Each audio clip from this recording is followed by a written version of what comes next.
দুর্ভাগ্যের আলামত হচ্ছে পাঁচটি। এর মানে হচ্ছে বদনসিব, পুরা কফাল। এই রকম দুর্ভাগ্যের আলামত হচ্ছে পাঁচটি। কোন ব্যক্তি দুর্ভাগা, পুরা কফাল, বদনসিব, আজকে তাদেরকে আমরা চিনব। তারা কারা, তাদের পরিচয় কি, তাদেরকে আমরা শনাক্ত করব। এই রকম সিমটম, এইরকম আলামতওয়ালা যদি কোনো ব্যক্তি অথবা কোনো নারী পুরুষ যদি আপনি পেয়ে যান, তাহলে বুঝবেন এটা বদনসিবওয়ালা ব্যক্তি, এটা খারাপ নসিবওয়ালা ব্যক্তি। তার নসিব আর কখনো ভালো হবে না। কারণ আমরা বলি না, হারে তোর নসিব জানে কত খারাপ। না না, দুনিয়ার যদি কোনো টাকা পয়সা না হয় নসিব খারাপ হয় না, এটা খারাপ না।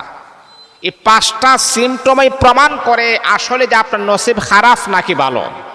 এটা হচ্ছে দুর্ভাগা ব্যক্তি, হতাশাজনক ব্যক্তি। দুনিয়া তো সে দুর্ভাগা হবে, পরকালে সে আরো বদনসিব হবে, পুরা কফাল হবে। এর মাঝে বিন্দু পরিমাণ কোনো সন্দেহ নাই। আজকে আমরা জানবো, এটা আমার কথা নয়, হযরত ফুযাইল ইবনে ইয়াস রাহিমাহুল্লাহু তাআলা বড় সুন্দর করে বলেছেন, দুর্ভাগ্যের আলামত হচ্ছে পাঁচটা। এই সিমটম যদি কোনো নারী পুরুষের আপনি পেয়ে যান, এই সিমটম, এই আলামত যদি কোনো নারী পুরুষের ভিতর আপনি পেয়ে যান, সে আসলেই সে দুর্ভাগা, আসলেই সে বদনসিবওয়ালা। আজকে আমরা সেই বিষয়টা আমরা আলোকপাত করি। এক নাম্বার হচ্ছে, ওই সমস্ত ব্যক্তি দুর্ভাগা, ওই সমস্ত ব্যক্তি কফাল পোড়া, যার অন্তর একেবারে পাথর হয়ে গেছে, কঠিন হয়ে গেছে, একেবারে কঠিন তার অন্তর। কেমন কঠিন? এমন কঠিন যে তার অন্তরটা এতটাই কঠিন হয়ে যায়, তার অন্তরটা একেবারে নরম হয় না। হারে আমাকে কবরে যাইতে হবে, একটু তার অন্তরটা কাঁপে না। ওই সমস্ত কঠিনওয়ালা অন্তর ছিল, কঠিনওয়ালা অন্তর ছিল কাফেরদের। যেমন আল্লাহ পাক রব্বুল আলামিন তাদের ব্যাপারে আমার আল্লাহ আলোচনা করলেন। বিশ্বনবী যখন বেঈমান কাফের আবু জাহেল, উতবা, সাইবা তাদের কাছে যখন গিয়া বলতেন, তোমরা যদি কালিমা গ্রহণ না করো, কালিমা না পড়ো, তাহলে জাহান্নামের প্যাসেঞ্জার হইবা, সে জাহান্নামের আগুন বরদাস্ত করতে পারবা না, সেই জাহান্নামের আগুন সহ্য করতে পারবা না। আবু তালিবের কাছে গিয়া বলতেন, চাচা রে, একটা বার শুধু আপনি আমার কানে কানে পড়েন, লা ইলাহা ইল্লাল্লাহু মুহাম্মাদুর রাসূলুল্লাহ। ও চাচা, আমি সকলের আগে আপনাকে নাজাতের ওসিলা বানায়া দিব। চাচা, আপনি একটা বার পড়েন না। এই কথা বলার পরে আল্লাহ পাক রব্বুল আলামিন কুরআনুল কারীমের আয়াত আমার আল্লাহ নাযিল করে দিলেন। বিশ্বনবীকে আমার আল্লাহ সতর্ক করলেন। আল্লাহ বলেন, ইন্নাকা লা তাহদি মান আহবাবতা ওয়ালাকিন্নাল্লাহা ইয়াহদি মান ইয়াশা। ও নবী, আপনি জানেননি হেদায়েতের মালিক তো আপনি না, হেদায়েতের মালিক হচ্ছে আমি আল্লাহ। আপনি নসিহত করবেন, আপনার নসিহত করার দায়িত্ব হলো আপনার, ওয়াজ করার দায়িত্ব হলো আপনার, আর কবুল করার মালিক হচ্ছে আমি আল্লাহ পাক রব্বুল আলামিন। নবী, আপনি যতই চেষ্টা করেন না কেন, কোনো কাজ হবে না। কেন? আমি আল্লাহ কোরআনে জানাই দিয়েছি, খাতামাল্লাহু আলা কুলুবিহিম, তাদের কলবের ভিতর আমি আল্লাহ মোহর মেরে দিয়েছি। তাদেরকে আপনি বুঝাইলেও বুঝবে না, তাদের কলব শক্ত হয়ে গেছে, তাদের অন্তর শক্ত হয়ে গেছে। এই কথাটাই বললাম যে দুর্ভাগ্যের আলামত হচ্ছে পাঁচটি। এর ভিতরে যার কলবটা কঠিন হয়ে গেছে, মরিচা ধরে গেছে, এটা আর কখনো দাঁড়ালো হবে না। এরা কফাল পোড়া, বদনসিবওয়ালা। কোরআন তেলাওয়াতও তার মন গলে না, আজান শুনে তার মন গলে না, জাহান্নামের ভয়ে তার মন গলে না। ওই রকম কঠিন যদি আপনার অন্তর হয়ে যায়, তাহলে বুঝবেন আসলে আপনি দুর্ভাগ্য ব্যক্তিদের ভিতরে একজন ব্যক্তি হলেন আপনি। দুই নাম্বার হলো চোখ দিয়া পানি না পড়া। আহারে, দেখেন চোখের পানি আসা এটা কত বড় নিয়ামত। আল্লাহর রাসূল এক হাদিসের ভিতরে বলেন, ক্বালান নাবিয়্যু সাল্লাল্লাহু আলাইহি ওয়াসাল্লাম, মান বাকা মিন খাশিয়াতিল্লাহি হারামাল্লাহু আলান নার। এটা আমার কোনো মন গড়া, কোনো বানানো কথা নয়। এই আমার বাবারা, আমার যুবক ভাইয়েরা, দিলের কান লাগায় কথাগুলো শোনেন। 1400 বছর আগে নবী মুহাম্মদ বড় সুন্দর চমৎকার আকারে জানায়া দিয়েছিল আমার উম্মতি মুহাম্মদীরা, যেই বান্দা বান্দির চোখ দিয়ে পানি ছেড়ে দিয়ে জাহান্নামের বয়ে কান্না করে, রব্বুল আলামিন আয় আল্লাহ জাহান্নামের আগুন বরদাস্ত করতে পারবো না, আয় আল্লাহ জাহান্নামের আগুন সহ্য করতে পারবো না, জাহান্নামের আগুন সহ্য করতে পারবো না। যেই সমস্ত আমার উম্মতি মুহাম্মদীরা জাহান্নামের বয়ে, আল্লাহ পাক রব্বুল আলামিনের আযাবের বয়ে চোখের পানি ছেড়ে দিয়ে রুনাজারি করে কান্নাকাটি করে, তাদের জন্যে আমার আল্লাহ জাহান্নামের আগুনটাকে হারাম করে দিবে। আর আপনার চোখ দিয়ে পানি আসে না, তাহলে আপনি কত বড় দুর্ভাগ্য ব্যক্তি, এটা কি আপনি জানেন? চোখের পানি আসলে আর যেই মোনাজাতে, যেই দোয়াতে চোখের পানি চলে আসে দ্রুত, সেই মোনাজাত আল্লাহর দরবারে অতি দ্রুত কবুল হয়ে যায়। আর আপনি কেমন মানুষ, আপনার চোখ দিয়ে পানি আসে না? তাহলে তো আপনি যে দুর্ভাগা ব্যক্তি, এর মাঝে বিন্দু পরিমাণ সন্দেহ নাই। আপনি যখন আল্লাহর কাছে যখন দোয়া করবেন, আল্লাহর কাছে যখন আপনি চাইবেন, যেই চাইবেন যে এটা যদি মনে করেন কান্না জড়িত কণ্ঠে হয়, আল্লাহ তাআলার কাছে কান্না করে করে যদি আপনি চান, তাহলে এটা যে কি পরিমাণ সওয়াব, কি পরিমাণ যে ফায়দা, আমার আল্লাহ কান্নাওয়ালা ব্যক্তির দোয়াটা অতি দ্রুত কবুল করেন। কান্নাওয়ালা ব্যক্তির মনের আশা আমার আল্লাহ অতি দ্রুত কবুল করেন। আর আপনার চোখ দিয়ে পানি আসে না, এর মানে হলো আপনি দুর্ভাগা, আপনি বদনসিব, আপনার পুরা কপাল আর জোড়া লাগবে না। এটা হলো 2 নাম্বার। 3 নাম্বার হচ্ছে লজ্জা শরম একেবারেই কম। নাউজুবিল্লাহি মিন যালিক। লজ্জা শরম একেবারেই কম।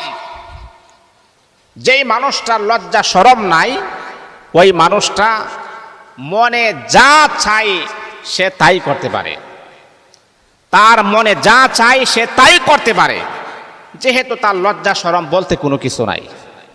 মনে যা ধরছে সে তাই করছে। আর লজ্জা শরমটা হচ্ছে এমন একটা বিষয়, আল হায়াউ শু'বাতুম মিনাল ঈমান। আল্লাহর রাসূল বলেছেন, যা লজ্জা শরম আছে সে ঈমানের একটা অংশ তার ভিতরে আছে। আর এটা তো ঈমানের একটা অংশ। আপনার যদি লজ্জা শরম না থাকে, যে কোনো গুনাহের কাজ আপনার দ্বারাতে সম্ভব, আপনি করতে পারবেন, আপনি না করতে পারবেন না, কারণ আপনার লজ্জা শরম বলতে কোনো কিছু না। এই যে দেখেন আজকে যারা পর্নোগ্রাফি যারা করে, আজকে যারা ছবি করে, নাটক করে, বিভিন্ন জাতের যারা মনে করেন উড়না নাই, অর্ধলঙ্গ এবং ল্যাংটা একেবারেই, তারা কেন করে? তাদের লজ্জা শরম নাই বিদায় তারা এই কাজগুলা করে। যদি তাদের লজ্জা শরম থাকতো, আল্লাহর কসম, আল্লাহর কসম, আল্লাহর কসম, তারা কখনোই কাজ করতো না। ফেসবুকে ছবি দিত না, ফেসবুকে রিলস আপলোড করতো না, তারপরে ইউটিউবে তারা নিজের চেহারা এইভাবে খোলামেলা দেখাইতো না, কারণ লজ্জা শরম নাই তো। লজ্জা শরম না থাকলে মানুষ যে কোনো কাজ করতে পারে। আর এটাই হচ্ছে দুর্ভাগ্যের লক্ষণের ভিতরে একটা লক্ষণ। তোমার বদনসিব, তুমি কি মনে করতেছো তুমি ফেমাস হয়ে গেছো? না মা, আপনি একটা চকলেট অথবা একটা কলা, এই কলাটা যদি আপনি চুলে বিক্রি করেন, কেউ কি কিনবে? রুচিশীল ব্যক্তিরা কি কিনবে? কিনবে না। আর যদি এটা যদি বাকল চহ থাকে, তাহলে সবাই নিবে এটাকে। মা, আপনার সৌন্দর্য বৃদ্ধি পায় পর্দার ভিতরে, আর আপনি পর্দা না করে খোলামেলা চলেন, এটা করে আপনার সৌন্দর্য বৃদ্ধি পায় না। তাহলে এটা হলো 3 নাম্বার। 4 নাম্বার হচ্ছে দুনিয়ার প্রতি একেবারে মায়ের, দুনিয়ার প্রতি একেবারে আসক্ত, দুনিয়ার প্রতি একেবারে পাগল। দুনিয়াতে আমার এই লাগবে, সেই লাগবে, আরো লাগবে, মানে দুনিয়ার প্রতি একেবারে সে আকর্ষণ, হুব্বুদ দুনিয়া, দুনিয়ার মোহাব্বত তার ভিতরে, দুনিয়ার টাকার মোহাব্বত তার ভিতরে, দুনিয়ার ক্ষমতার মোহাব্বত তার ভিতরে, দুনিয়ার নারীর মোহাব্বত তার ভিতরে, দুনিয়ার সম্পদের মোহাব্বত তার ভিতরে। যদি এমনটা যদি হয়, তাহলে বুঝতে হবে যে আপনি দুর্ভাগা, কেমন কপাল পোড়া। দুনিয়াটাকে মনে করে সে যে, দুনিয়াটাকে এসে মনে করে যে দুনিয়াতে আমার এই লাগবে, সেই লাগবে, ক্ষমতা লাগবে, টাকা লাগবে, পয়সা লাগবে, যশ লাগবে, কষ লাগবে। কিন্তু আল্লাহর বান্দা পুরা কপাল, একটা বারো চিন্তা করে না, হারি এই মুহূর্তে যদি আমার মৃত্যু হয়ে যায়, কবরে আমি কি নিয়ে যাব, আল্লাহর সামনে আমি কি নিয়ে দাঁড়াবো, একটা বারও তার চিন্তা আসে না। কারণটা হলো, এই রকম লক্ষণ যদি প্রকাশিত হয়, তাহলে বুঝবেন সে যে দুর্ভাগা ব্যক্তি, এর মাঝে বিন্দু পরিমাণ কোনো সন্দেহ নাই। কারণ দুর্ভাগা ব্যক্তির 4 নম্বর লক্ষণ হলো দুনিয়ার প্রতি মোহাব্বত, দুনিয়ার প্রতি আকর্ষণ, দুনিয়ার প্রতি ভালোবাসা। দুনিয়া ছাড়া অন্য কোনো পন্থায়, অন্য কোনো রাস্তা তার চিন্তা করার কোনো ফিকির তার ভিতরে নাই। এটা হলো 4 নাম্বার। 5 নাম্বার হলো দীর্ঘ আয়ু কামনা করা। সে চাইবে আমি আরো বাঁচবো, পৃথিবীতে আমি লং টাইম আমাকে থাকতে হবে। একটু অসুস্থ হলে দেখবেন ডাক্তারের কাছে দৌড়াদৌড়ি করে, আহারে কি জানি আমার হয়ে গেছে। মানে মৃত্যুটাকে এতটাই বই করে। আচ্ছা বলেন তো, মৃত্যুকে বই করার কোনো সুযোগ আছে? মরণ থেকে যতই পালাও মরণ তোমায় লইবে গেরে, যদিও সদর আকাশ পানে লুকাও সে তাই লাগিয়ে সিঁড়ি। আল্লাহ কোরআনে বলেছেন আইনামা তাকুনু ইউদরিকুমুল মাউত ওয়ালাউ কুনতুম ফি বুরুজিম মুশাইয়াদা। মরণ থেকে পালানোর কোনো সুযোগ নাই।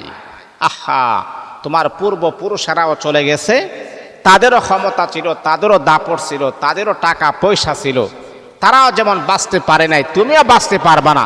তোমারও মৃত্যু অবধারিত চলে আসবে, সবাই মতোই তোমার কাছে মৃত্যু, বাঁচার কোনো উপায় নেই। এই জন্য বাবা, দুর্ভাগ্যের আলামত হচ্ছে 5টা। এর ভিতরে 1ম নাম্বার হচ্ছে অন্তর কঠিন হয়ে যায়, 2 নাম্বার হলো চোখ দিয়ে পানি পড়ে না, 3 নাম্বার হলো লজ্জা শরম একেবারেই নাই, 4 নাম্বার হলো দুনিয়ার প্রতি আসক্ত হয়ে যায়, 5 নাম্বার হলো তারা মরতে চায় না, দীর্ঘ আয়ু কামনা করে। একটু জ্বর ঠান্ডা হইলে তারা ডাক্তারের কাছে দৌড়াদৌড়ি করে, লক্ষ টাকা আমার চলে যাক, দুনিয়াতে আমাকে বাঁচতে হবে।